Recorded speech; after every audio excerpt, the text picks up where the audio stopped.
Sure. Okay, thanks, Kay. Okay, All right. I'll behave now. You don't have to behave, but just remember, you Just might be remember- heard. Whatever you say might be heard. Okay.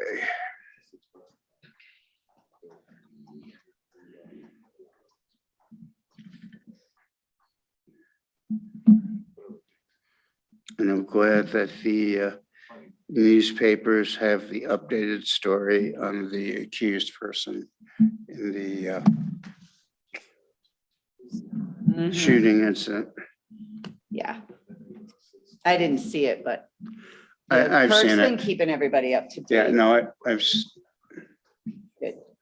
and I like what they're doing, because the last thing they say, please emphasize to your kids how any type of shooting incident is serious and will be dealt with appropriately. Yeah. Hey, how you doing?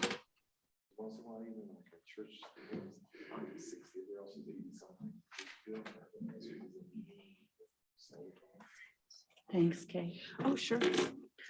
Well, Carrie's thing is until 6:40. If he can be here by Yeah, 7. but you'll be way done before that.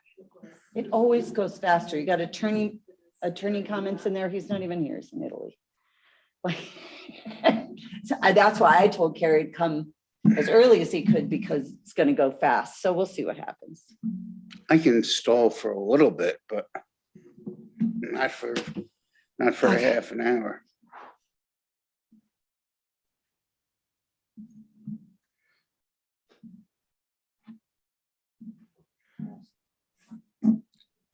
Colin is going to be on Zoom, right?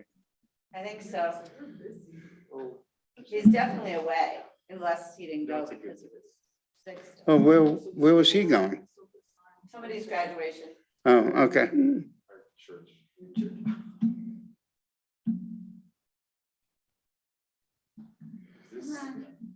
This year's weird.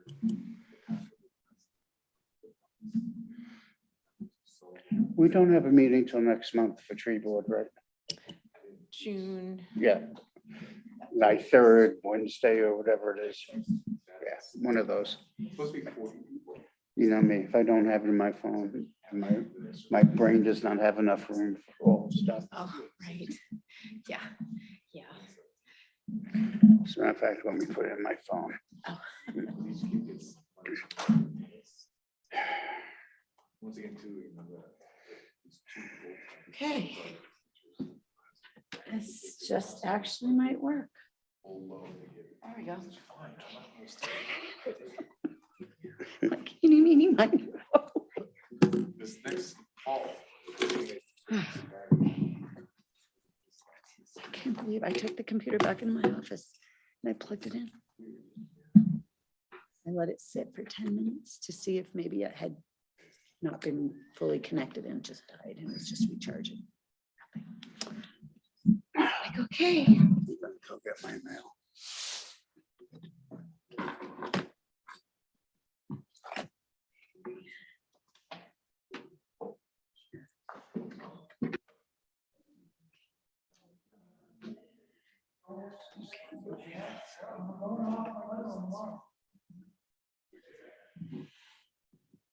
Yeah.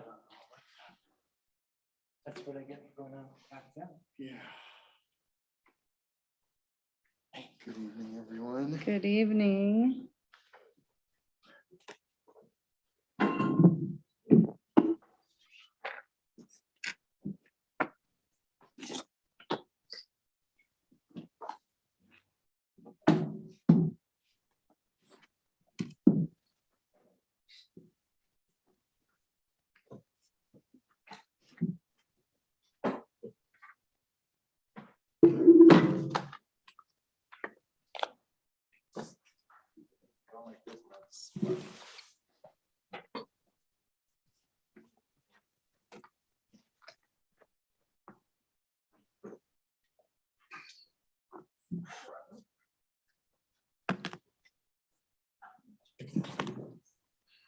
Don't you gavel, Ben? Oh, I guess. Not used to that, huh?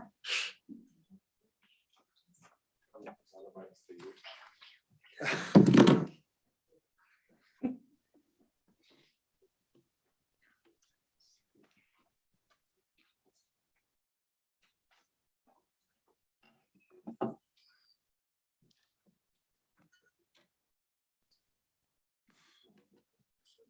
there for 25 years.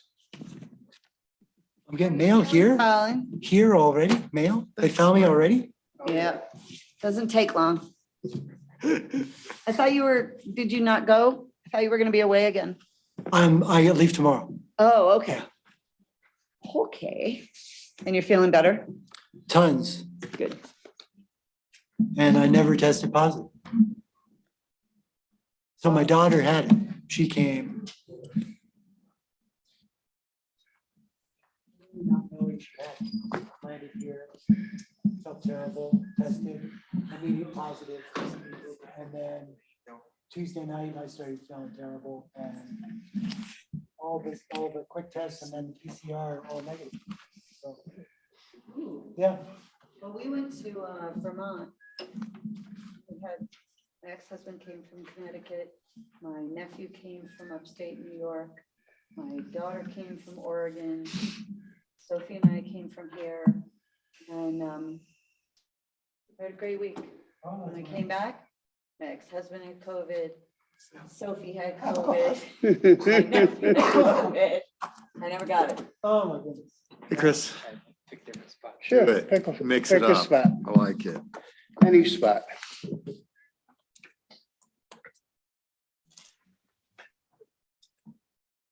How are you feeling? Much better. Good. Much.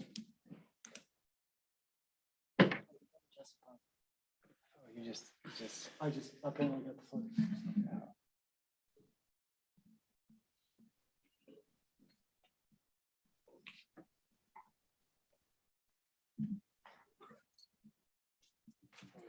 Renee's around this week, isn't she? Enjoyed the rain. Renee? Yes. I want to check, find out if we got any checks that came in for the fundraising. Probably not Friday. Probably won't be Friday. Okay, well, I'm off, I work tomorrow, I'm off Thursday and Friday, so I could stop and see her tomorrow or call or whatever. And then, That's cool. I just, if people already gave, I don't like to ask them money again. You were like Right. trying to get back in time for the. It's embarrassing. On Thursday and we're yeah, on the I train. just, well, it was, I got kind of hubristic because it was 2 hours early getting into San Francisco. So I was like, I don't know, the train can do it. It can be on time. Then it's 6 hours. late. How long of a train journey is that? Solid 24 hours. Maybe 26. I think we got 30 to 24 to 20. But 24 real hours of train travel. It's kind of weird. Yeah, thank you. Gosh, sorry. Erica. Hi. Annie, Erica? Great for reading. Gosh, it's like the best for reading. That's awesome.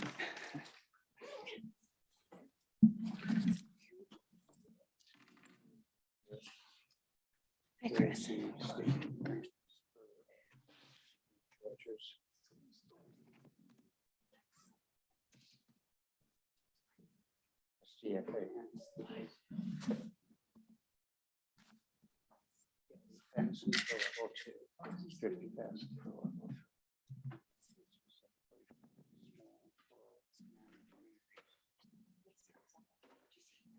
Okay, good. I'm thinking, why not do it again, How you doing, Colin? Good. if we can? Yes. I think we got 40,000 from the state for 1 hour. Days in. And how much do they run, the level threes? Okay. I'm saying like 60, 70,000. Okay.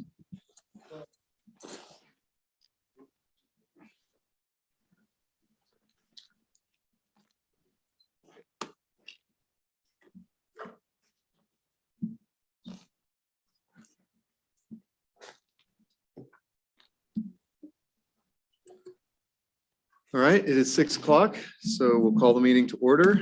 Kay, could you call roll, please? Erica Sparhawk. Here. Chris Hassick. Here. Luis Yanes is absent. Absolutely. Colin Laird. Lanny Kitching. Here. Marty Silverstein. Here. Ben Bompock. Here. Thanks. Few items on our agenda tonight, and a lot of them are on the consent agenda. So I'll read off what's on the consent agenda, and if anybody wants to pull anything to discuss, we can do that. We've got accounts payable, then minutes from May 10th and 17th, liquor license renewal for River Valley Ranch Master Association, resolution number 6, which is bank signatures, recommendation for appointment to the environmental board, which it did confirm still is within the bylaws as far as number of people in town and out of town. Thanks.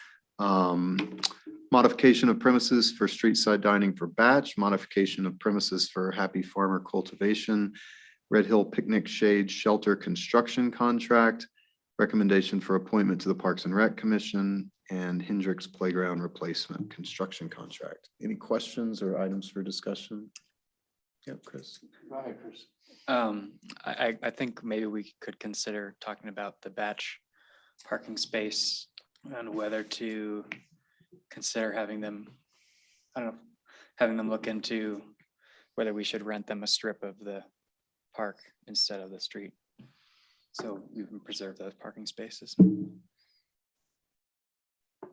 Okay, is this something Like that 9 they feet approached you for, or? No, this is just my idea.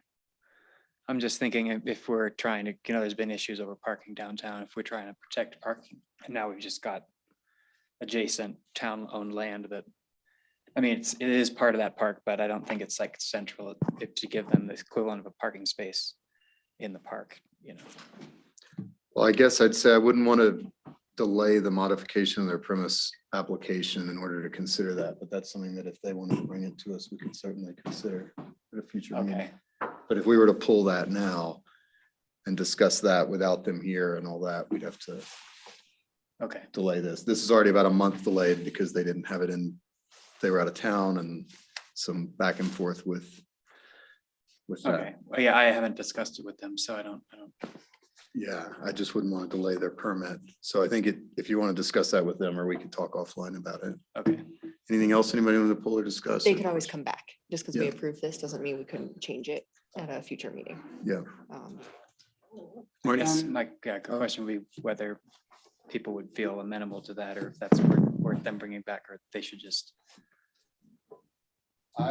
So we had a pretty robust discussion, I would say, about the street closure and the modification of premises and the street side dining, and the general consensus, 2 months ago when we had that was that our existing regulations work pretty well and that the businesses were pretty happy with them, and to leave it at that. I'm just thinking, I don't think this further ameliorates the issue in my mind, because it does give you another what is it, 2 parking spaces on Main Street, which has been the main bone of contention amongst the parties. Yeah, So, I'd say let's talk about that. Let's you and me talk about it. We could talk to folks at Batch. We could talk to staff about it. Outside. sorry to, gum It's okay. things up, but that's just It's all right. trying to come up with good ideas to make downtown work better for people. So. Yep. Marty, On the bank signing, do I understand correctly, that's just you and Lauren? Yep. Okay, in the past, we've had like the mayor pro tem also, in case both of you are out of town or unavailable. And it's just easier to add it here.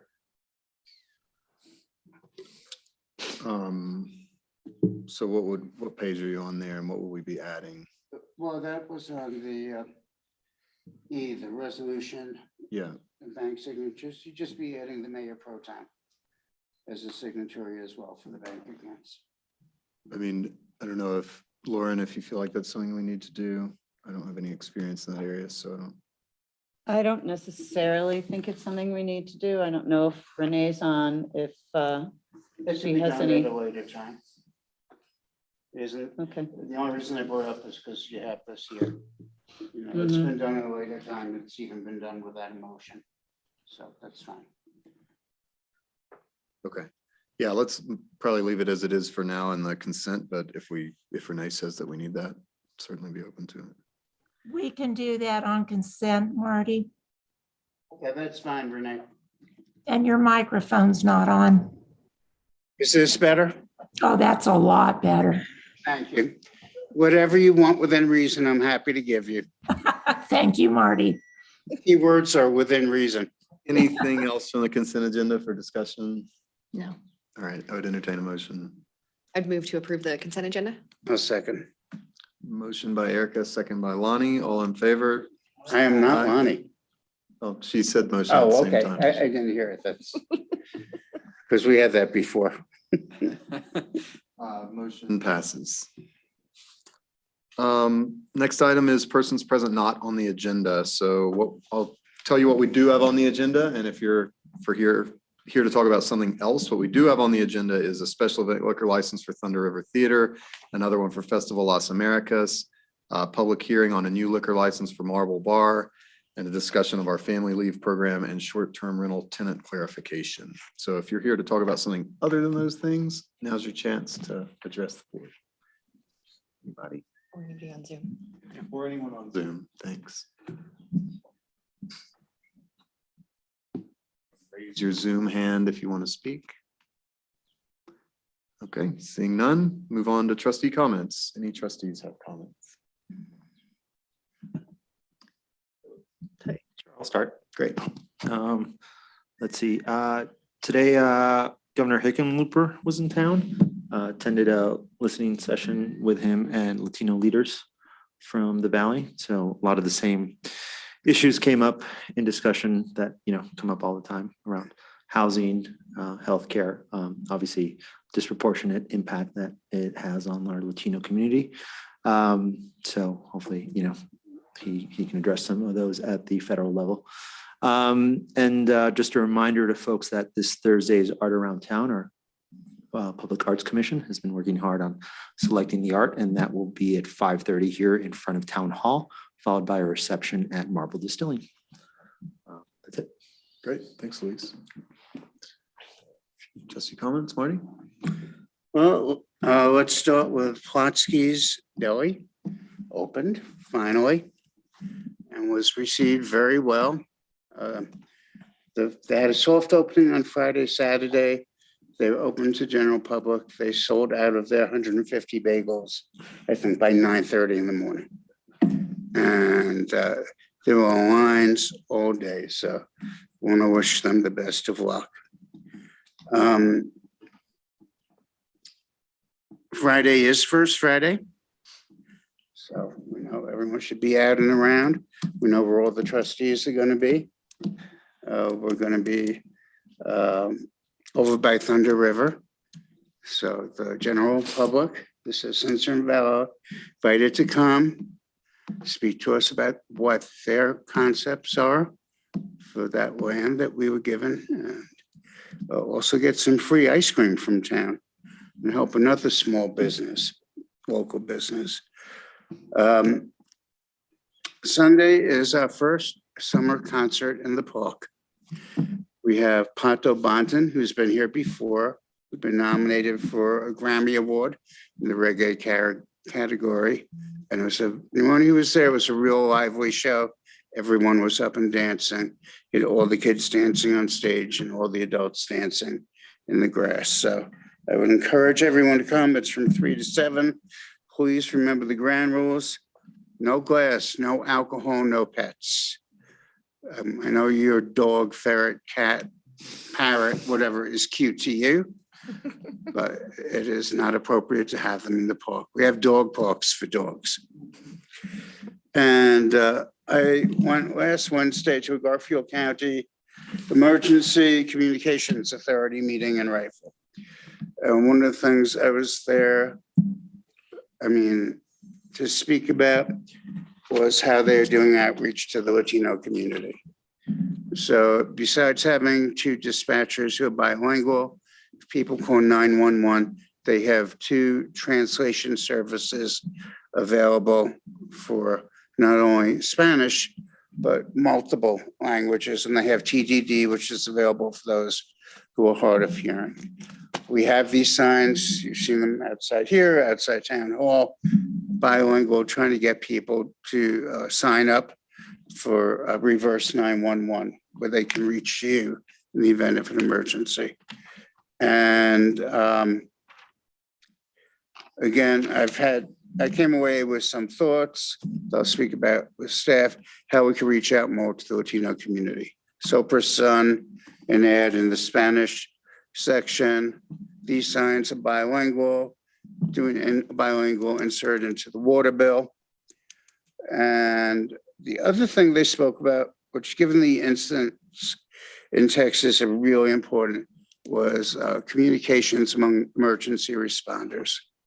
So that having a clear line communication between the incident commander and other organizations, when you have multiple organizations, whether it's a fire or a shooting or a chemical spill, whatever, it's extremely important. So they are working on that. And that's all I have. Thanks, Marty. Erica, did you have anything? Yeah, I just have, next week is the Colorado Communities for Climate Action Retreat, where we kind of hammer out the policy statement that'll come back to the board. And I'm trying to attend. I have some conflicting family things going on. My husband also being out of town. So I may just make it over there, but I don't feel like it's super critical that we be there in person. I think there's a lot of well-represented communities there that would also be similar minded to us, but if I go, I am representing us there. Just want to make sure you guys know. Okay, thanks. Anything, Chris? At the moment, I don't think. Okay, Marty? Yeah, I just briefly, I zoomed into the Aspen Institute Town Hall series that Louise spoke at, and I just wanted to compliment Louise. He did a really nice job representing the town of Carbondale on the economic revitalization and some of the thoughts that he had on it, along with others, to the moderator, who was from the Office of Economic Development and International Trade. So that was a nice thing to see. And then I've been working on the assignment of the demand management project, the water project. And I've met with several people, and we have a lot of resources here in Carbondale who are attached to professional water management, who actually reside in Carbondale. And so I've reached out to them because they can probably inform us the best on their professional opinion, as well as their standing as being Carbondale residents. So there are about a half a dozen of them, which was really pleasing. And then I met with Kevin one-on-one, and we have a pretty good handle on the operational aspect of our water plan currently, and are kind of looking at framing it so that the public can understand how the water is managed and so forth, and what actually the utilization is, and that kind of thing. So a little bit of progress made over the last couple of weeks. Thank you. That's great. Thanks, Lonnie. Yeah. Colin, any comments from you? Okay. I'll just pile on to her comment and thank the heavens for the rain we got over the weekend. It's wonderful. And the snow. There are two other quick things.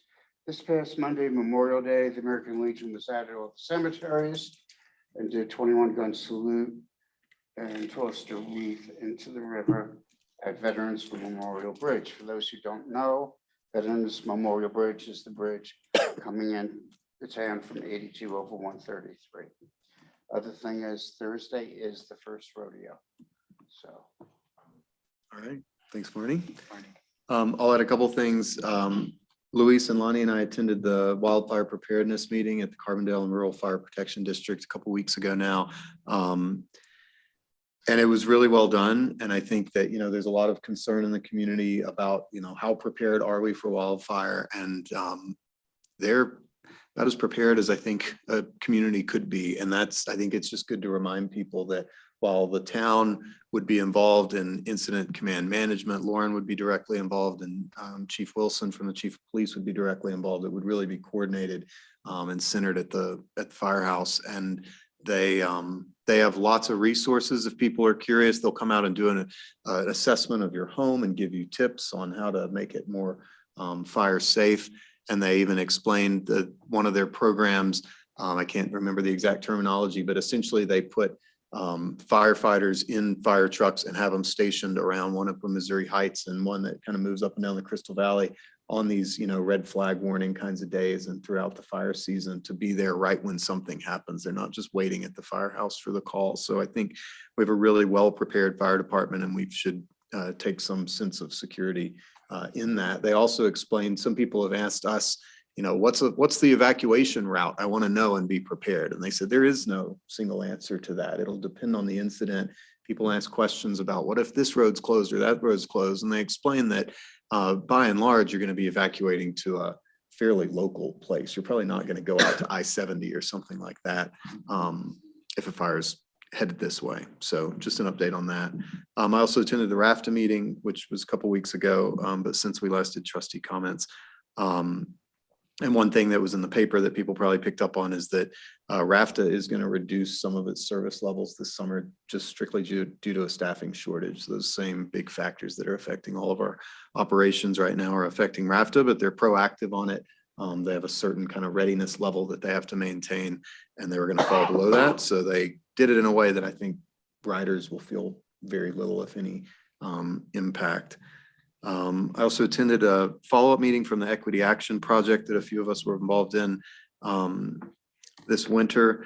And it's a group that they had somebody from the Keystone Policy Center who are experts in community engagement. And I've shared that information with Luis and Lauren. And I think that might be a group that we might engage with on some level for our own community outreach, strategy. They have a whole framework of how engaged is your community with you from, low to high, and lots of benchmarks and things along that. So hopefully that'll be productive.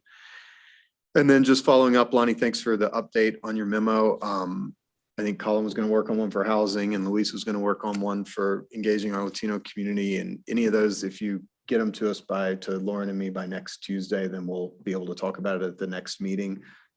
If it's later than that, that's okay too, but it'd be great to have one or two of those that we can start to calendar. And all we're asking for is not any solutions. It's really just an outline of what you think the process might look like, the key players who might be involved, how many meetings are we maybe talking about, what kinds of things are we going to need to do on those issues.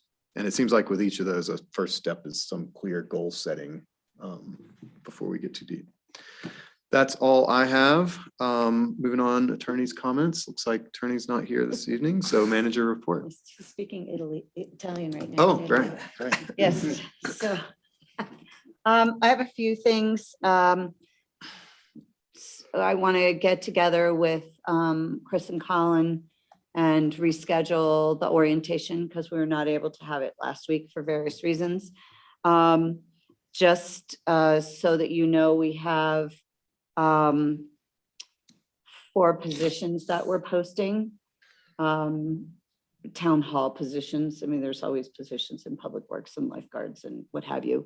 The 2 for the planning department went up on the APA site today, and they'll be on our website and in the paper shortly. And we're doing finance and communications as well, and I'm hoping to have those prepared by Friday. So we'll hopefully, my biggest priority right now is planning director because she's leaving quickly. Park and Rec's a little frustrated. The pool, if you haven't heard, is closed through Thursday. They're having some mechanical problems. Just in time for talking more about a new pool, right? The 21st of June has been confirmed. Not only are we doing the town center properties outreach that evening, but also that is the Board of County Commissioners joint meeting. They confirmed that today. Also, June 28th, we're doing the bike share discussion. RAFTA will be there.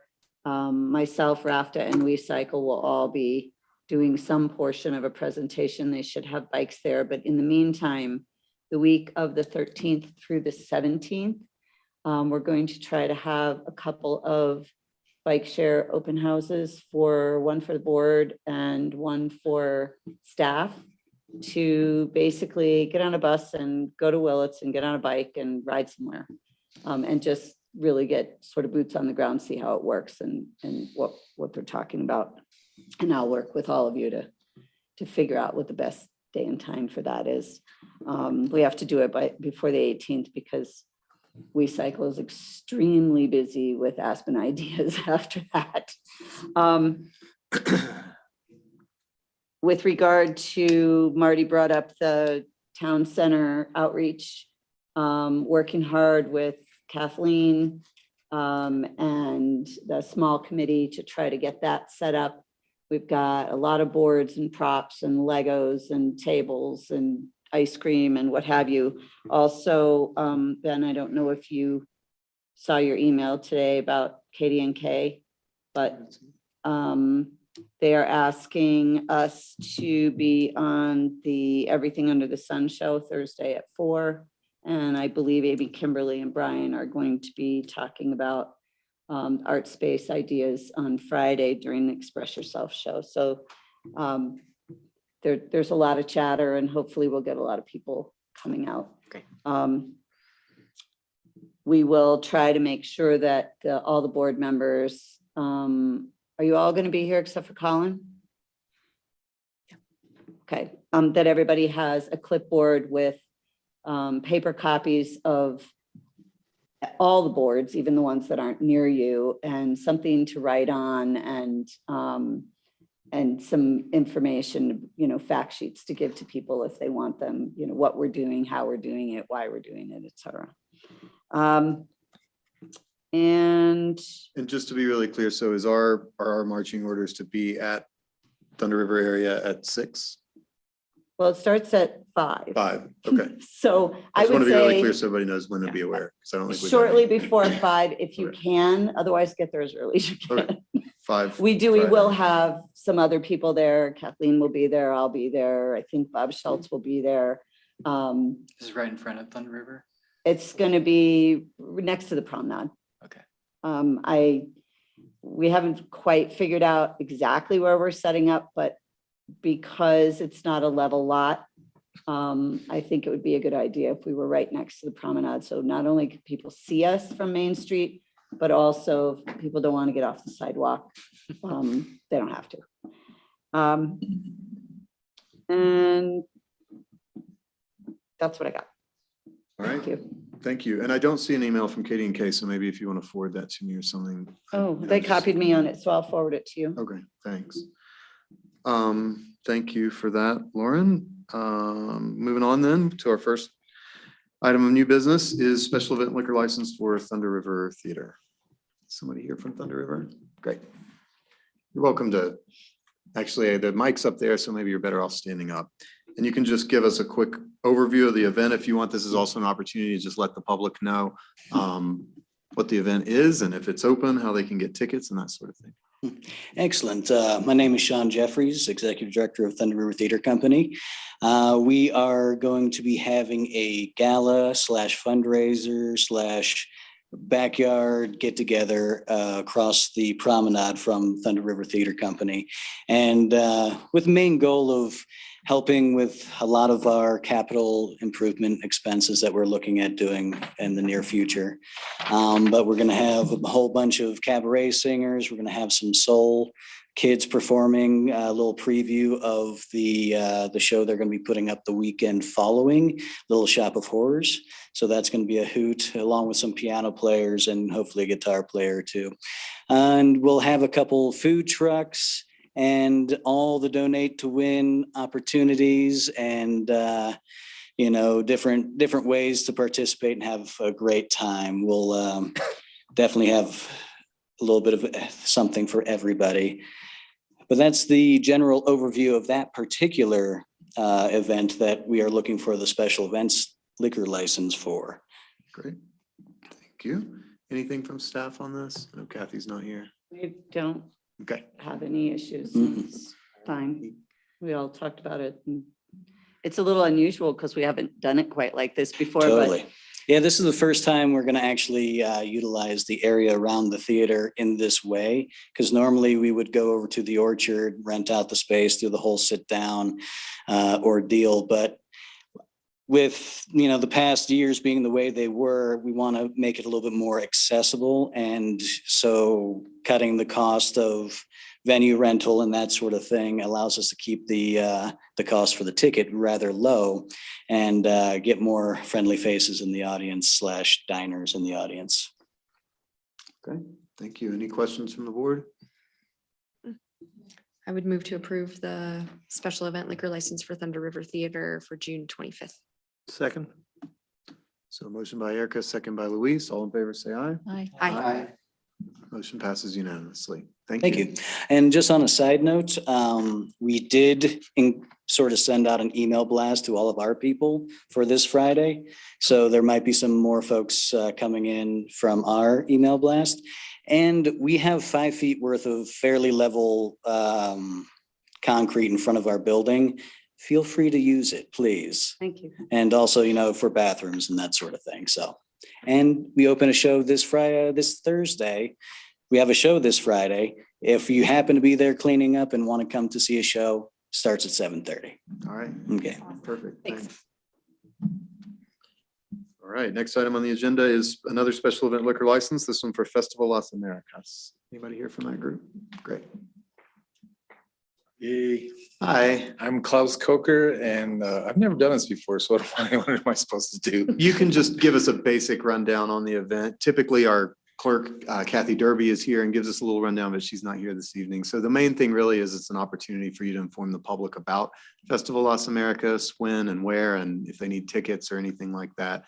And then we'll look at the liquor license information and move from there. Okay, actually, now that I heard June 25th, it is June 25th, a Saturday, so it's a festival. We haven't done it for 2-3 years now for the obvious reasons. So anyways, it's a fundraiser to raise money to give away for scholarships, but we'll have we sell beer to do scholarships. And then it's all new also having with the public health. So they give us a list of the people we can have there, so they be vetted, and hopefully we'll get people there. So we only have one person ready to give food, but we're trying hard to get more people there selling food, and there'll be a bouncy castle and Music. yeah, we Entertainment. get that going. Music, and actually it's a new one. We all know mariachi. Supposedly someone in Denver does mariachis with little kids. So they're coming over. So other than that, that's all I have. Any questions? Great, thank you. And just to clarify, I think in the packet, there were a couple mentions of it being on the 26th, but it's, to be clear, it's on the 25th. Correct. It's a Saturday. Then just, I don't know if we have to clean any of that up, but like the memo from the chief says it's on the 26th. Yeah, that was changed with Eric, and I was like, oh my God. Right. I see the handwritten one says the 25th. Okay, Yep. I think so so. we'll just be super clear that the permit is issued. So we have 2 events happening then. One in Silver Spark during the day, and it sounds like. Free, anyone can show up and listen to music. Okay. Any questions from the board? I would entertain a motion. I'd like to make a motion to approve the special liquor license for Rotario for their annual event. Second.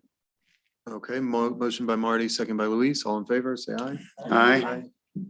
Motion passes unanimously. Thank you Nice to very have much. you back. So what's the next process? What do I do? I mean, Have you spoken to town clerk Kathy? Yeah. Proof of insurance, paying for the license.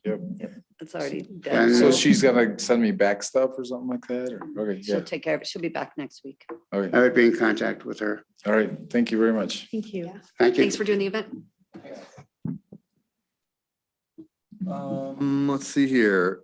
Next one is a public hearing on a new liquor license. Looks like Carrie's not here yet, so maybe we'll, He is going to be delayed a little bit. thanks, Marty. We will move on to the next item on our agenda is the family leave program.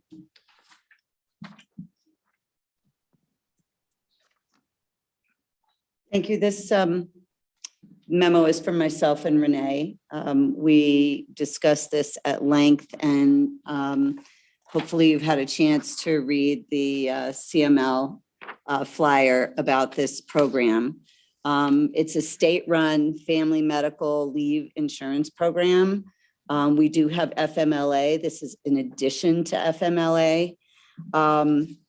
Premiums will start being collected and in 2024, benefits would be available.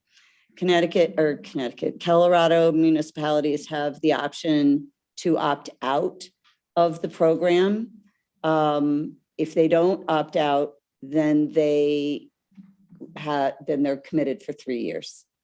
The state is still developing their guidance on this program, but we thought that it might be premature to commit to 3 years for a program that is in many ways duplicative of what we already have for FMLA. And even if the town has opted out, the employees can still opt in and it does not cost them any more. And it gives them, I believe it's up to 24 weeks, which is again, 12 extra weeks from what FMLA provides. 24 weeks is a long time to lose an employee. But if we opt out, which is what we are recommending the board do, we can opt back in at any time. It's just if you don't opt out, then you're stuck for 3 years.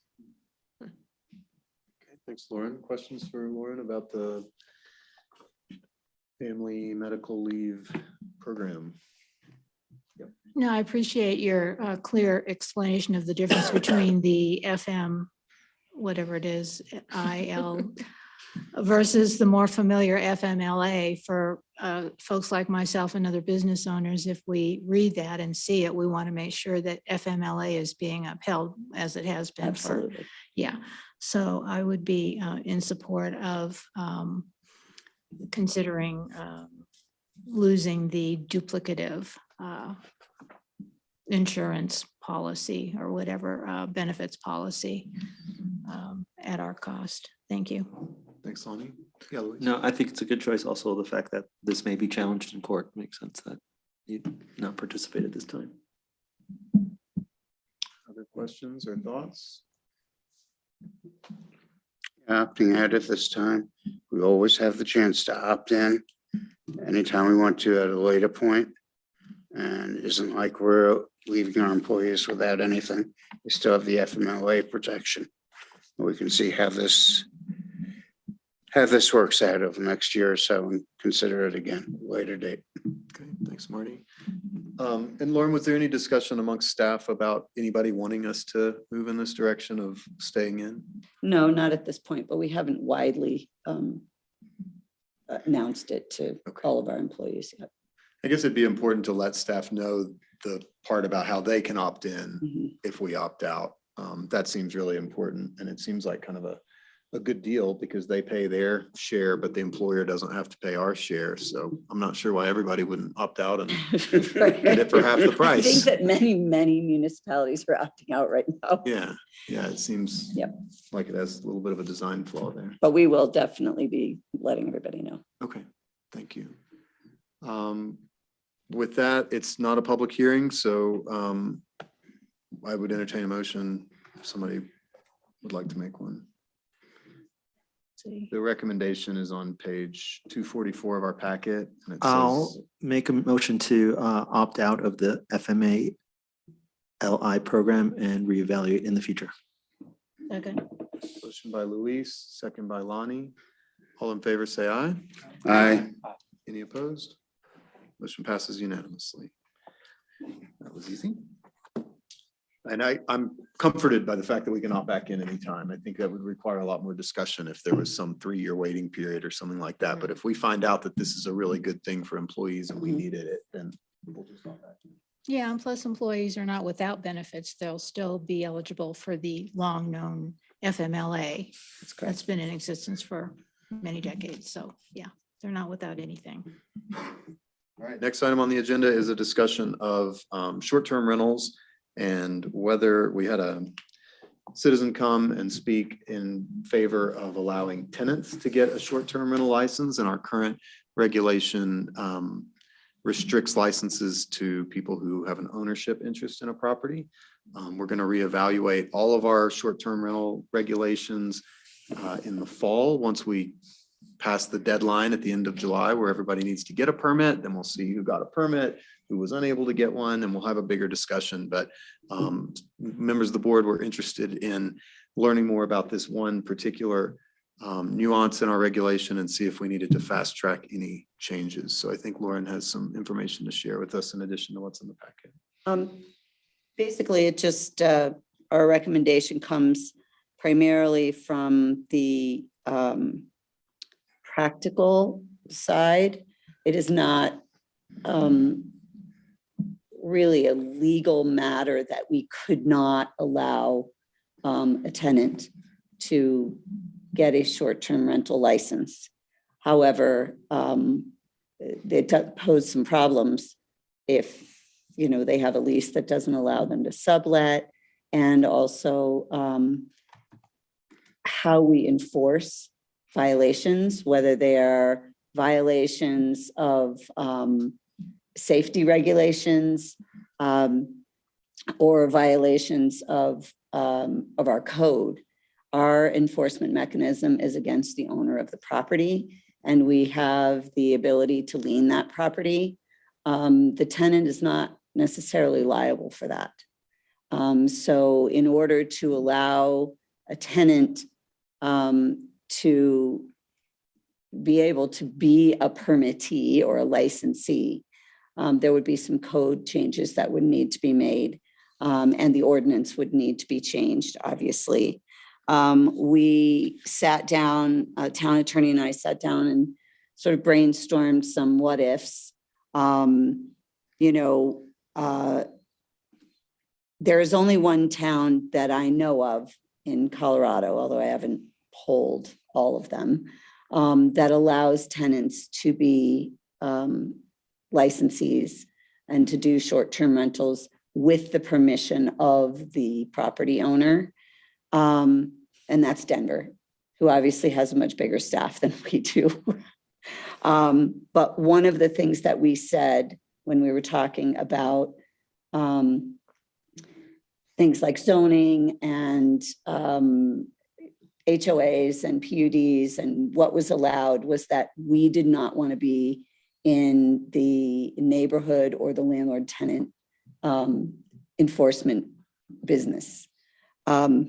So with all of that said, if a tenant wanted to do a short-term rental and the landlord was okay with that, the landlord could come in if they qualified to become the licensee, and then whatever the arrangement is between the landlord and the tenant, whether the landlord just says, yeah, go ahead, or whether the landlord says, sure, go ahead, but I want 20% or whatever it is, that would still, if the property fell into the category, either being grandfathered in before March 8th or in the HCC zone or owner occupied or what have you, that could still happen under our ordinance.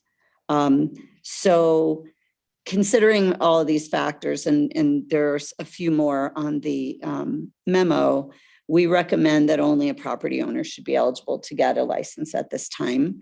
We certainly understand that part of our rationale for casting a wide net and letting people of various circumstances sublet or short-term rent their properties is to allow them to stay in them, to allow them to stay in Carbondale. And we're obviously sympathetic to that. And I would hope that, I believe this particular individual said that his landlord was fine with him doing this short-term rental. And I would hope that they would be able to work something out. So we don't want to make it more difficult for people to long-term rent and remain in Carbondale. But between the liability issues and what would happen, there was an incident where a family that was short-term renting a house in a neighboring town actually died. The liability issues with regard to that, I think, need a much bigger conversation before we wanted to change over. I did do a little bit of research. I can say definitively that Glenwood Springs, Picken County, Ridgeway, Salida, Boulder, Breckenridge, Durango, and Aspen's pending regulation all are owner oriented. And they do not have specific language for tenants. So we recommend that that only property owners should be eligible. We leave the current regulation alone, but that if the board wants to reevaluate that further, then we should figure out what questions need to be answered and how we protect not only the short-term renter, the tenant, the owner, and the town. Okay, thanks, Lauren. And I would just remind the board again, we're discussing whether to make a change to this part of the regulation, but we're going to review the whole regulation, everything regarding short-term rentals in the fall. And this could be part of that discussion as well, even if we don't do anything with it. We have a question from an attendee. Okay, let's have them wait until we have questions from the board. That's fine. I Thank just you. wanted to let you know. I appreciate it. Questions from the board for the town manager on this? So just to clarify, if the owner of the property came forward and said, I'd like to get a permit and my lessee is gonna manage it for me under our current ordinance, that potentially could happen. If the If property it falls owner, under the yes, current guidelines, yes. yeah, I mean, I'm having a hard time understanding how, if you're leasing your full home, you wouldn't be necessarily living in it. So I don't know how they would then qualify, but Well, they wouldn't qualify, the owner would not qualify as an owner occupied, but there are some as of right short-term rental perfect. that, or if the property was already being short-term rented and lodging tax was being paid, Okay, there may be an opportunity to work that so out. there's options here. Mhm. Okay, perfect. Other questions from the board for the town manager? I don't have any Sorry, questions. Just one quick thing, because I wasn't here when this was brought up. It sounds like it's somebody who maybe is renting a larger place and has an extra bedroom that they want a short-term Mhm. rent. Okay, I just want to get some context around that. Okay. Yeah. In his specific case, he explained it to me over the phone, is that he wants to short-term rent the bedroom sometimes, and then he has a family member staying there at other times. So he wants this flexibility instead of a long-term roommate where the bedroom's available sometimes and it's used by a short-term renter sometimes. And he has been doing it for 6 years, so he would qualify under that. Or if his landlord applies, he So has is- lodging tax records prior or up to March, I think, so. So the landlord would have to do the whole application though, or could I guess The landlord would have to sign it. would have to sign it, but a tenant could, I guess, conceivably do the paperwork, all the Mhm. paperwork and just get a signature, a co-signature essentially, or a full signature. I guess the only signature you need is the Mhm. property owner. And I think part of the confusion or lack of clarity from the individual was whether if the previous permit, or not permit, if it was being rented under the tenant's name before, but he can't apply, would we allow an application for that same property as kind of grandfathered in under it existed before March 8th? And it sounds to me like staff would interpret that as, yes, this was operating. I think that sounds like that's the intent of the board, is that if it was in operation, even if it was landlord or tenant, if the landlord comes in and asks for a permit. Mhm. that they'd be Well, allowed to- clearly the landlord, if he had given permission and the tenant was managing it, Yeah, then I think if the board's all right with that circumstance, with the lodging tax and everything else, Yeah. that that could potentially be an exception to that. It's not written into the ordinance, certainly, But it's not specifically excluded either, or is it? right? Well, and I imagine we'll find out in the next few months, how Mhm. many of these situations we have, right? That's the whole point of the ordinance. Right, and I think The- that gets to our intent of making We sure find out who has them, how they're being used, and Right. yeah. I guess we should just try to do some data collection on people who apply and get denied as well. I guess if there is data there, or, you know, try to Mhm. get a grasp on who. Yeah, I don't know. Yeah, point. I agree. I think that that'll Yep. be. No, the that's data part of the on- data. Yeah, the Yeah. data on who got denied a permit is just as important as the data on who Yep, got approved. absolutely. Okay. Other questions from the board? Because we're going to open it and see if anybody else wants to speak and somebody on. I Zoom. don't so much have a question. I just really want to thank you, Lauren, for this thorough kind of bullet pointed list of the different things it raises. Because I know this took a lot of work for the discussion right now, but this is super helpful for when we resume these discussions. Thanks. Mark was very helpful as well. Yeah, because I think it's the part that got me was, we spent a lot of time talking about if it's going to be a primary residence, that they live there part-time, but it does feels like it opens a can of worms if they're have a tenant, but then what if that tenant leaves and suddenly we have a full-time short-term rental property that we didn't want to happen. So I think this just helps, again, raise those what ifs that you and Mark were brainstorming. So thank you for all this work. Thanks. There's no more questions of the board right now. We have time for them later. Let's hear from, it looks like Kevin raises his hand raised on Zoom. So Kevin will allow you to talk, and if you unmute yourself. Hi, can everybody hear me? We sure can. Thanks, Kevin. Hi, everyone. My name is Kevin Reyes.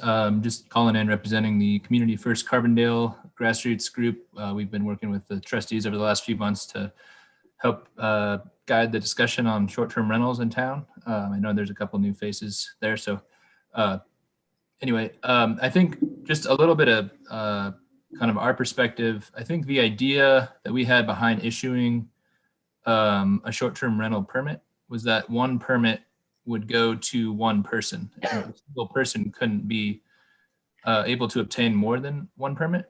And so if you play this out, if a landlord owns multiple properties and multiple tenants want to pursue a short-term rental license, we wouldn't want a scenario in which the landlord could apply for multiple permits on behalf of those tenants. And so, what we're advocating for is to kind of think through this a little bit more and just consider, allowing some renters to obtain a permit with the written permission from the owner. This is something that I think we may have overlooked when we first were working on this. We had the term owner occupied.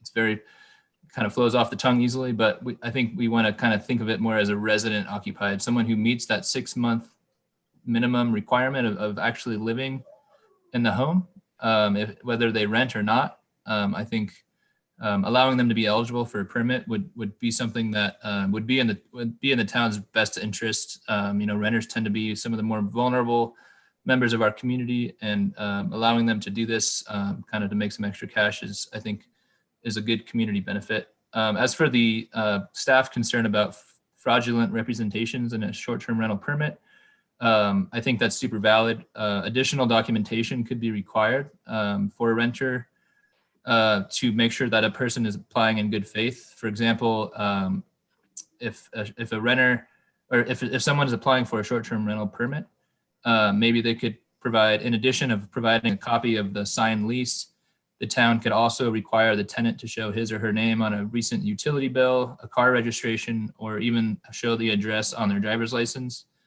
And then the question about liability, if something happens, who's liable? Is it the renter, the owner, the town? I think in this instance, and this is what we've done in Aspen and other situations, is we've created a boilerplate language letter that basically states all the risks that the owner is agreeing to, allowing the tenant to do this as a short-term rental, and the owner simply signs the agreement, but allows the renter to submit the application. I actually mentioned this a few months ago. The same concept, I would actually recommend considering taking this a step farther and making sure that if someone is living within an HOA or has private covenants, that the HOA signs off on this as well, so that the town doesn't issue a permit for an HOA that may have prohibited short-term rental license. And then lastly, the same letter with the language that, basically says the owner agrees to take on these risks. It could also state that the owner agrees to take one of the risks that they can take on is the house could, if it comes to it, there could be a lien on the property, which was also something that was mentioned in the staff memo. If it comes down to taxes not being paid and a lien needs to be put on the property, we can make it clear in the letter that the owner is willing to take on that responsibility. So again, I think there's a way to kind of work through this that gets at staff's concern, but also kind of provides a path for renters. So those are my thoughts. Thank you very much. Thanks, Kevin. We'll hear from any members of the public that are here as well. I'll just note in response to Kevin's comments that all those issues are why I think we should stick with our proposed process, which is we wait and we look at all these issues together at once. We dedicate some staff time to it, some serious board meeting time to it, and we don't start to piecemeal this as we hear about issues that arise in the meantime. So that's still my position on this, and it's sort of a process based position. Would anybody who's here like to speak on this, whether tenants should be able to get short-term rental licenses issued? Okay, seeing none, bring it back to the board. I think, we don't have a proposal in front of us with a change. I think that the question is, do we want to stick with our process and look at this in a couple months? A few months, it's more than a couple, it'd be in the fall, probably September or so. Or do we want to ask for more staff time and board time and public input and consider kind of the range of issues that have been risen related to this in the short term? Any thoughts? No, I mean, I appreciate the clear explanation, and in my view, for consistency, any culpability for any infraction and the responsibility for any internal variance between the landlord and a tenant or so forth falls on the shoulders of the property owner, AKA landlord. So, any remedy would go in that direction and wouldn't be parsed out in different stages for a long-term renter having asked for permission to be the permittee. So I think just for consistency, I would prefer to stay with what we established originally. Okay, thanks, Lonnie. Yep. Lonnie. I would agree. And I would, right now in our ordinance, we don't have limits on the number of licenses that somebody can hold. And so I think we would gather, if we have a landlord out there who has 5 tenants who are all subleasing rooms, we'll know that in this round, and then we can deal with that later. So yeah, I think we're good with what we've got. I really appreciate, again, you answering all those questions and bringing up these points. I think we'll have a really good discussion in a couple of months. Sounds like you're on the same page, Marty, by your head nods. Yeah, I am. Warren really spelled it out very clearly. This can be addressed later on if we choose to. And while the one individual, that situation may be unfortunate that we cannot give them what they want at this time, but we still have a lot more to talk about the whole short-term rental. And at this point, we don't need any more confusion. Okay. Good to go. Yeah, and I think they still have a conceivable path through their landlord to potentially be fined. Exactly. Yep.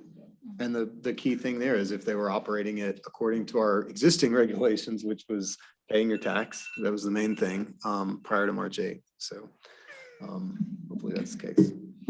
Okay, then we'll move on from that with no action taken. And we'll come back to it in the basket of issues related to short-term rentals in the fall.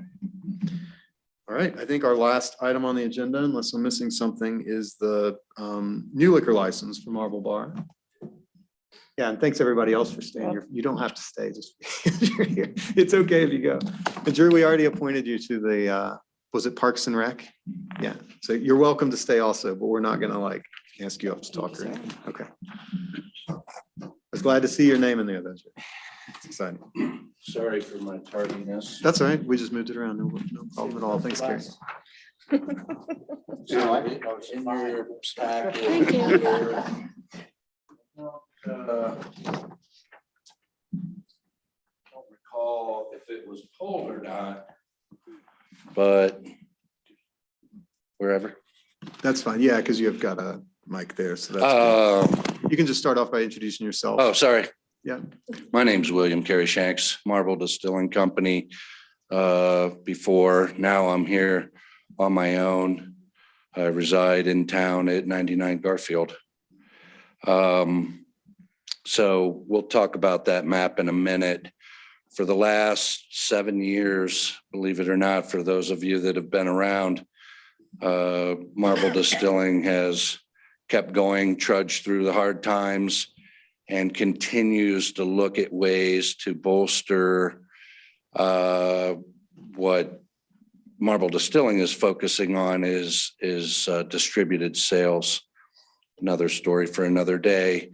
The tasting room has found itself to be in much more of a competitive position against other things on Main Street and other growth on 133. So what was decided was we would cut out this area called the tasting room before, and I don't really want to talk about it publicly, but because I don't own any of the distillery except for like 5%,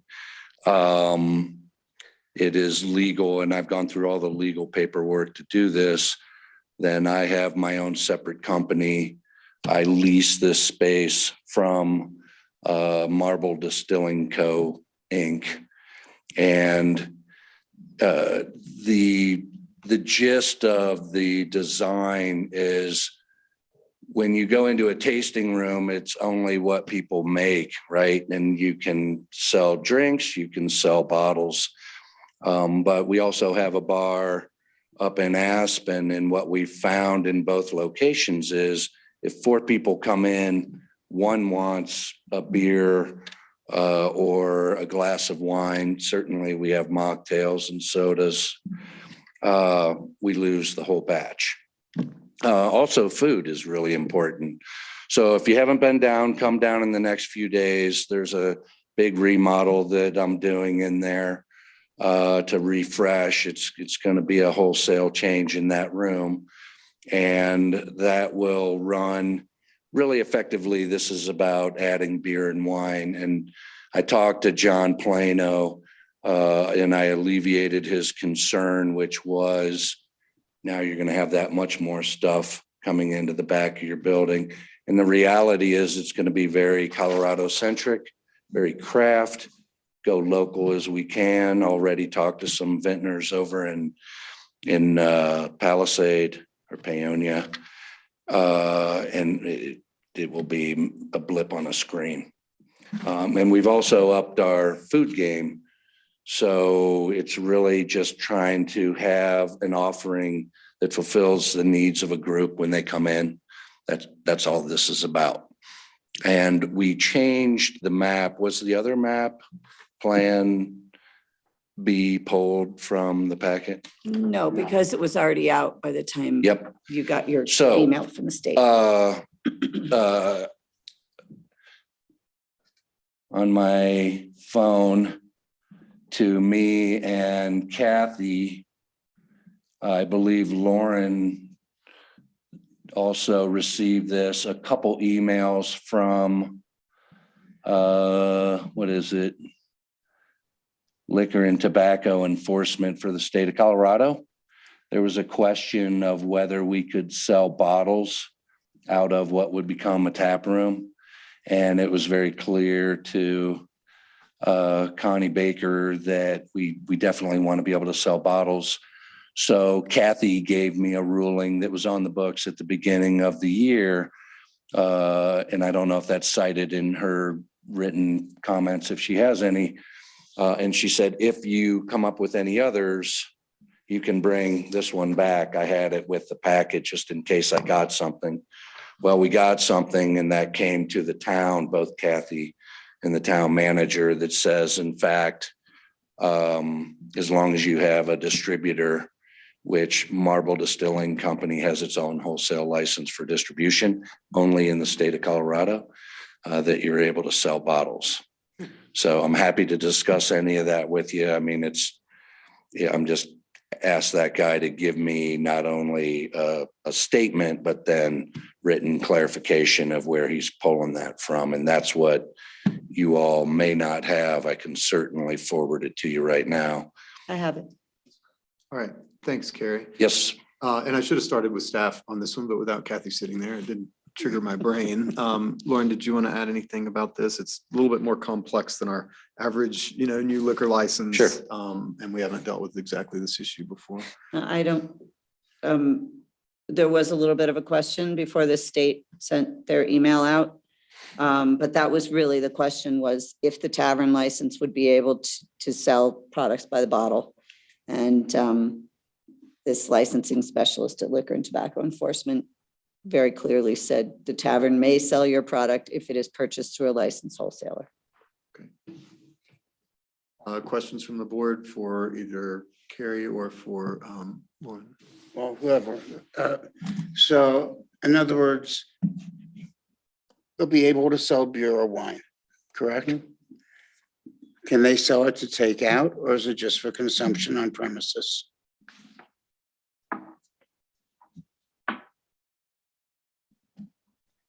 What's your intent, Carrie? That's just not our thing. And the reason it's not is the town is taking a very strong position about walking outside of any property unless it's within an active zone with a short-term temporary. No, I don't think you're understanding that is what his I was question. speaking He's talking about, are you Cocktails to selling go. a bottle of wine, an open bottle of wine to take To out? go, or a 6-pack of craft beer to go. I don't plan on selling, it's not my intention whatsoever to sell beer or wine as a retailer. My friends throughout town do that. Okay. So I'm only talking about Marble Premises Spirits. consumption. Yes, sir. Okay, thank you. This email, Sorry, I missed that. I got a little bit confused because the email says the tavern may sell your product, meaning his product, not the other items. But I think that was about whether or not if they're serving beer and wine, they could also sell a bottle of Gitricello or what have you. Right, they can sell their own. Right. Got it. But I'm on record, we will not do that. Okay, I just wanted. Yeah. Okay, thanks, Marty. Other questions from the board, and then we'll see if anybody from the public wants to come in. No, thank you. Anybody? Yep, sorry. I can't see it super clear, but it's basically just your existing footprint where Yeah, the tasting yeah, room where the is. Marble 2 is, that's a main street. Yeah. So then it's the courtyard in, if you will, with the fireplace, the tasting room, the private club room, and the kitchen. Okay, great. Anybody from the public like to comment on this application? Okay, go ahead. Can you step up to the mic, please? Because we have it on Zoom also. Thank you. Hand up too. Yeah, okay, good. We have a hand Yeah. on Zoom too, so we'll go to that. Go ahead and Yeah, introduce yourself. I live nearby and I'm curious how this is gonna affect the community. Like, is it gonna be open till 2 AM with noise, or is it just the current hours? Like, how is this gonna affect parking and noise and, bringing in more alcohol and food? How is that gonna? Okay, thanks. And can you tell us your name, please, for the Yeah, record? Shayna. Thank you, Shayna. Carrie, do you want to address that? Do you anticipate, are there any changes to the hours or any of those other, and I'm sorry, we have to keep moving back and forth. We should probably get you a mic, but. The only changing of the hours would be opening a little earlier on a weekday as the tourist season changes. As it affects our business model from day one, we closed before everybody. I know I'm supposed to address you all, but we're known by your police department to be closing early. I think that's every intention. The latest we would ever stay open, and that's from historic purview, not because we now have beer and wine, is 11 o'clock. And is there any change to how late you're allowed to stay open in here? I'm just not finding that in a quick look. No, not that I know of. Your intent, and it's not a change in the It's license. not my intent to stay open past 11. I don't need to make the money that bad. Okay. Thank you, Gary. Yeah. It looks like we have a comment on Zoom. Regina, we'll ask you to unmute. Hi, can you hear me? We can, thank you. Tell us your name, please, for the record, and then you can address your comment to me. Okay, my name is Regina Strausser, and I own a residence on Garfield Avenue, which backs up to the alley between Garfield and Main. I am respectfully asking council to require the distillery to remedy current non-compliant structure and garbage storage issues prior to approving the new liquor license. First of all, a large tent was recently erected on the property, which is being used by the distillery for storage of manufacturing related items and other items. The tent does not have a permit. Additionally, per the Unified Development Code, outdoor storage and warehousing are prohibited uses in the HCC zone. The design and aesthetics of the tent do not follow the design character and patterns of the distillery building or the historic downtown area. And in addition, I'm concerned about the tent's safety and structural soundness of the tent because the tent is built on a slope, and recently part of the tent's structural frame was removed. Second, I'm concerned about the distillery's garbage disposal practices and containers, that they are not adequate for current and future needs. I regularly see the garbage overflowing its container and the container's bear-proof bar not in use. I am concerned with the additional food waste and garbage generated as a result of the distillery becoming a bar. The overflow will worsen and attract bears, other wildlife, and rodents who will have access to that garbage. Also, I'd like to state the alley is used to access parking in the HOA where I live, and it's frequently blocked. And pretty much every day they have to use part of the alley for their operations. I feel the operations have grown to a point, distributed sales, manufacturing operations have grown to a point that are too large for the current footprint of the property, and therefore that is causing the storage issues and the overflow of garbage. And due to those items, I feel without requiring the current issues to be addressed and brought into compliance, I believe that the bad situations will only become worse. Thank you, that's all I have. Thank you, Regina. Lauren, have any of those issues been raised with staff? Yes, John Plano went out, I believe, and was it John that came out and inspected when you took the tent down? And Kathy, I can address all those issues. I think they're fair issues to bring up. Yes, I was called on the tent. The reason one portion of the structure was taken down was to make sure we were not in the public right of way. From day one, I let town know that was temporary. I couldn't agree with the young lady more that damned if you do, damned if you don't. Our success has gotten us to a point where we're a little bit ahead of ourselves. I continually work to negotiate with a family. Lauren is very familiar with that program, as I believe Marty is. And I let Kathy know about it, where I'm trying to buy property and have dry storage, or if I need it, a rick house.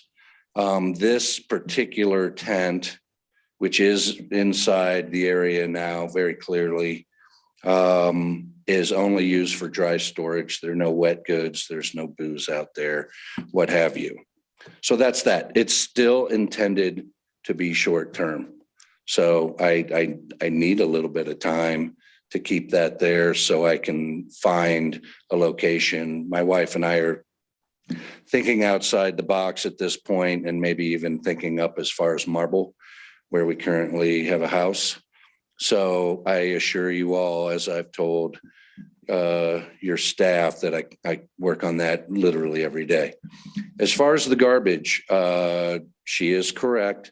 We had a 2-yard garbage can that the garbage hauling company smashed the bear-proof system. It just so happens about the time that occurred, there was 60 mile, 70 mile per hour winds. So there was garbage on that day, but we do a pretty good job, I think, as good as anybody on the block, to keep our garbage, which we also reduce, reuse, recycle to the nth degree. And we pay services to do that, including our compost and all of our recyclables that are marketable. We now have a 3-yard bin with a fully engaged bear-proof system. So not only will it protect the bears, which I'm a big fan of, but it also will protect from wind and blowing things around. There's no doubt that with our business, from time to time, things get scurried about, and I take responsibility for that fully. I also take responsibility to get my staff to help me clean it up from time to time. We do have a very strong relationship with the kids next door. And that has benefited us, that we moved our recycling, which I was a little shocked that couldn't encroach a little bit, but our recycling bin and our compost bin are now on the side of the preschool. And they throw their garbage and their recyclables away. I pay for it. I take care of their parking in the wintertime when it snows. So that's the deal that we have, and we have no issues with those people. I don't think there was anything else in there. It's a pretty thorough response. Thanks. I mean, Lauren, from staff perspective, are there any kind of outstanding issues where staff has requested that the distillery move something, take something down, or change something, and they haven't been responsive or anything like that? Okay. The tent was encroaching on the public right of way, and that was handled. Yeah, I appreciate those concerns. I'd be reluctant to hold up a liquor license for some other things whether they're a little out of compliance, if staff can continue to work with the neighbors and with the applicant on those issues. I'd want to limit my purview of this to the issues around this liquor license. Yeah, Marty. How long have you had the 3-yard container for? At the time where I think the reference to some garbage out there, it was a week and a half ago, 2 weeks ago, that the wind came up. We noticed that the bear-proof system was broken. So we were trying to go with a different company, but we were able to negotiate. So we had put that off by a matter of a couple days. Okay, so you got the new container within the last week or two? Pretty much right when people, I think it was Kathy that came over and verbalized what was going on, and we immediately went to work. So it was within a business week. Okay, thanks. Any other comments from the public, either on Zoom, if you want to raise your hand, or here? Yep, go ahead. Just introduce yourself, please, and you can direct your comments to me. My name is Jesse Morello. I see some familiar faces here. One of my questions is specifically with how we are revamping, or you are revamping into more of the food side of things. How would that affect the noise production and sort of the smell of the community? Do you guys have certain vents you guys are putting in, or would those cause more noise? Would they help dumb down the smell? Let him respond. Thanks. If I don't address you, because the direction, Robert's Rules of Orders is but I'm talking to you. It's a fair question. We are not changing the style with which we've put out charcuteries. So there are different types of food licenses. And if you're gonna get what I call a grease trap, that's kind of the most common, where you've got noise, you've got fans, you've got a lot of grease, you're cooking things. We are not doing that. All we are doing is making some tzatziki, and hopefully I tantalize you to come in, but Guatemala olives with feta and garlic. These are dips, hummus, emotionally unscarred fish that you can get with different plates. So all we're doing is really plating food. So no fuss, no muss, no smell, no noise. Thanks, Jeff.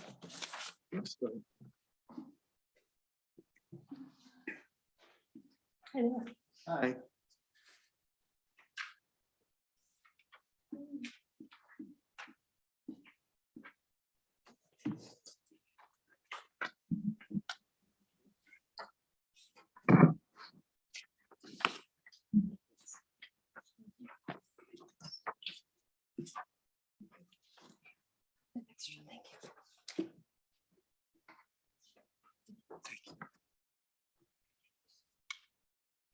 You can just introduce yourself and address your comments to me, please. You have about Hi 3 there, minutes. I'm Patty Lecht and I live on the 100 block. So I will just recite what I have here very briefly, and then because that way I've reiterated it twice by your reading it and my speaking it. There's 5 requests, and it's 1, to reinstall sound baffles on the roof of the Marble Distillery. 2nd is to observe and maintain dark sky night in the surrounding neighborhoods. And then baffle any new noise, sound producing devices. And 4th, to filter vents which exhaust fermentation materials.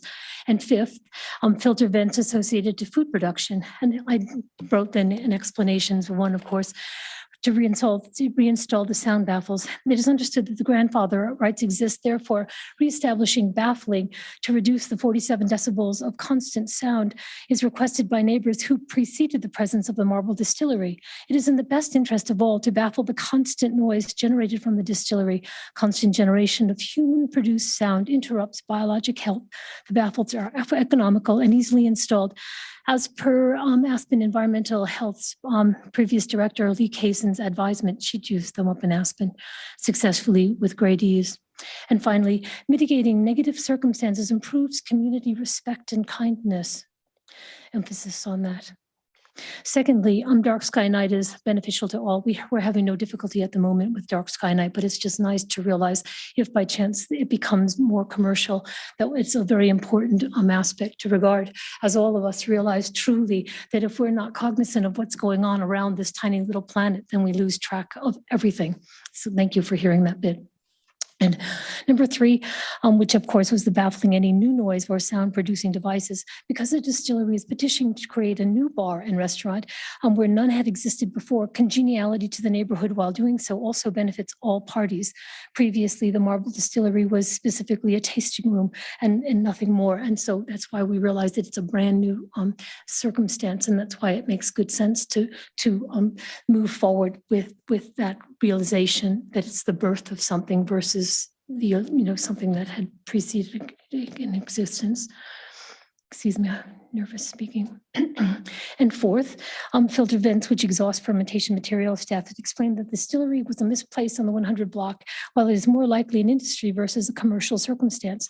Nonetheless, it now exists in the HCZ zone. Hopefully, filtering the exhaust system isn't difficult for the distillers, but making adjustments in light of the facts makes sense and is reasonable.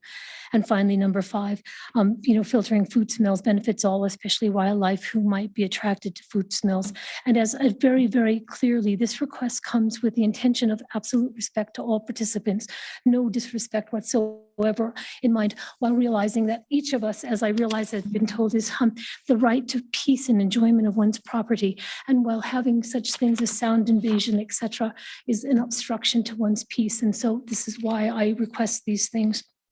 And then finally, I heard that there might be an expansion of perhaps the distillery, and I would like to wonder if by chance it were onto the Buckman property on the county land, and that's just aside. And so because you're answering questions, I appreciate an answer to that. And thank you very much for hearing me. And anything that I can do to promote my 5 requests, I will be happy to do. Thank you. All right, thanks, Patty. Before I ask you to respond, if you want to, Carrie, I didn't realize we'd have so many comments, so I'm going to see if there are any other public comments. Then if there's anything you want to say to close it out, you can. Are there any other public comments on this application? And thank you, Patty, for the tone of your comments and the respect that you conveyed there. I really appreciate that. It helps us all make good decisions when things come that way. Any other public comments? Okay. I mean, I might actually ask staff again first, are these issues that have come up in this process or that we've been getting complaints about and addressing? Not in this process. I did speak to Patty very early on in my tenure here, probably in February, about lights and noise, specifically holiday lighting and things like that. But I know nothing about the explanation of number 4 being misplaced on the 100 block like that. None of that's come up in my tenure here. Okay, all right. And I'll just say, and then if you want to respond, Carrie, you can, and it's totally up to you. We do have a dark sky ordinance, so all lighting has to comply with that, and that all goes through our building official. We also have noise ordinances. And so I'm open to the applicant responding if he wants to, but I think as long as they're in compliance with all of our ordinances, we don't generally ask people to go above and beyond those. We can always reconsider those ordinances if we want to, but we don't on a case-by-case basis ask people to go above and beyond those. Is there anything you wanted to respond to? Okay. I wouldn't mind getting to the bottom of number 4, the first sentence, but I think I'm gonna take that one more tongue in cheek. I just meant my question. Okay. And if you're gonna comment, just use the mic. It's for online folks and the record. I wouldn't, I'd be a little bit shocked if somebody on staff actually said that, but I wouldn't be entirely surprised. And I'm just taking my time to hope that the majority of the people in the community see how much work we do and how hard we work to not only be a part of the community, but support the community. And, you know, the kinds of things we're doing out in the world with our sustainability, I think, is a bedrock to Carbondale, and we're really proud of it. So I would hope that people don't think of us that way, and I'm talking more to the general public.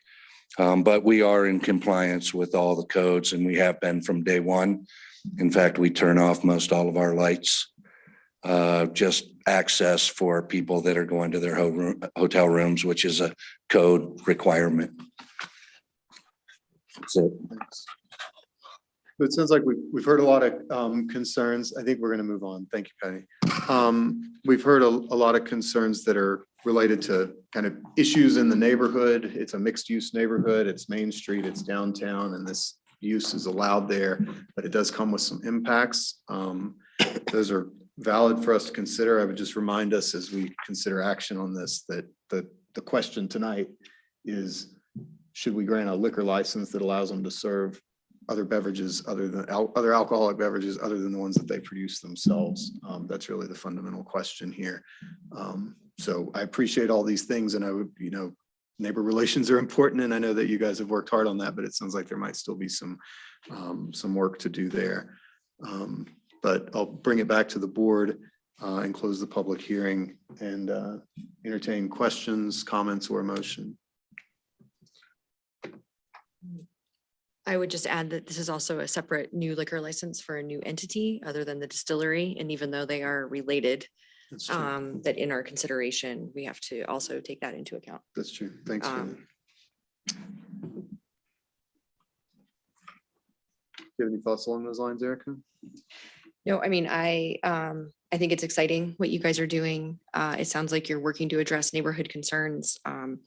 I totally get it, Patty. It's not going to be perfect. I think it's one of the things I love about our downtown area is that we have a diversity of businesses that bring different elements of thriving. And I think it's part of what we all love about Carbondale. So I have spent a lot of time right on that 100 block at my brother's house, and I have not experienced the same thing. I definitely smell fat belly, and that's nothing against them because I love the smell of fries. But so I haven't experienced those same things, and I do spend a lot of time there. So I'm okay with supporting this and moving it forward. I don't have any other further questions. Okay. Anybody else, questions, comments, or motion?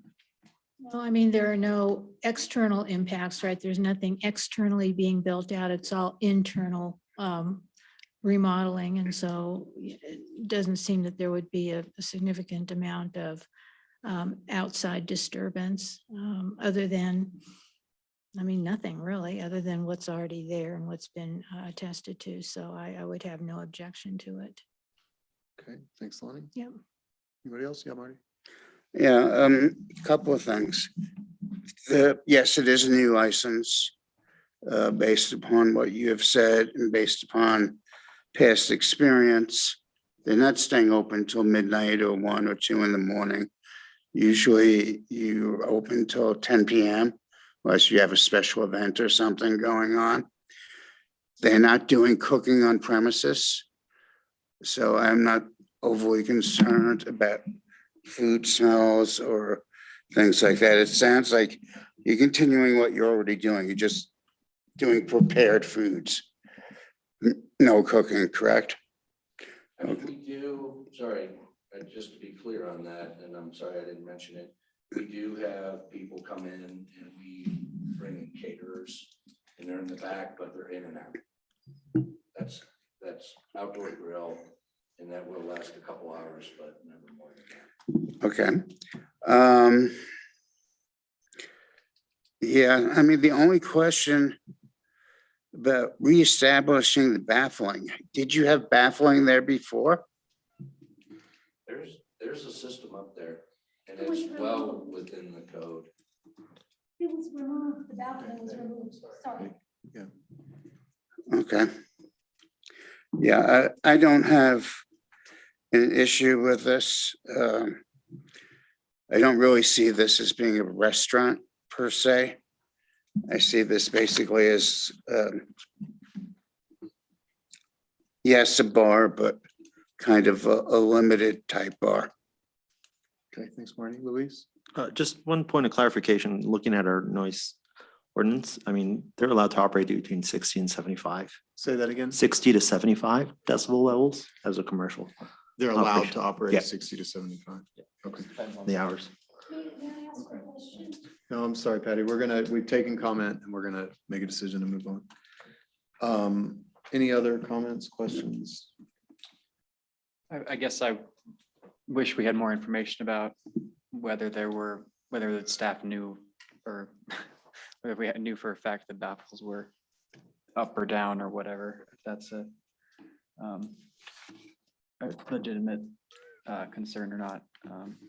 That would be my main issue. I mean, I think if that was part of the contingency of approving the project originally, I hope it, is maintaining that level of neighborliness. Otherwise, I think, having more food in the distillery is actually safer for people to, Consumers. consume responsibly. So. Okay, Colin, did you have a thought? I was only gonna say that it seems like there are multiple avenues that complaints can come to town beyond this decision. And I'm supportive of what they're trying to do. But clearly there's been some complaints and there are venues that people can complain to that could go back to the applicant and they can do something or not. I mean, depending on what the code says. So this isn't the only chance that people might have to voice a complaint if they have one. Obviously, they're trying to do their best. They're doing a great job in all their sustainability efforts. It's hard to please everybody. And when you're running a busy business and running all over the place, sometimes you miss a couple things. So there are other venues, but I would recommend we move forward approving the application, and if there are other issues, there's ways that we can address them. Yeah, I appreciate that, Colin. And I think that the first step is always talk to the person that you're concerned about. So neighbors talking directly to Carrie and the others at the distillery would be a really good step. And then coming to town hall and talking to our building officials about anything that you feel like is out of compliance with the code going forward. I agree. Would anyone like to make a motion then? It's on page 219 it's a new liquor license application for Marble Bar at 150 Main Street. I would move to approve the liquor license for Marble Bar at 150 Main Street. Second. Motion by Erica, second by Marty. All those in favor say aye. Aye. Motion passes unanimously. Thanks, Carrie. Thanks, Patty. Thanks, Jesse. Thanks, everybody who commented tonight. Makes the process better. We appreciate it. I believe that brings us to the end of our agenda. It was a short meeting this evening. Am I missing anything, Lauren, or anybody else? I think that's it. We did that one out of order. You guys got to keep me honest. There's minutes and correspondence at the end from a few of our boards and commissions that have met recently. Take a look at those. We'll see everybody at 5 or a little earlier. If you're in town at the. Just ask a kind of procedural Yeah, question. absolutely. Yeah. So we get the packet from Kathy. If we have questions, do we just send them to you? Do we send them to you? What beforehand? Generally to staff. So Okay. generally to Lauren, or if there's another like senior staff member who put that in the packet. Okay, like you can Janet. go or straight to something. them. It's Okay. good to copy Lauren. Is Okay. that- Okay. Would you agree with that? But we don't have to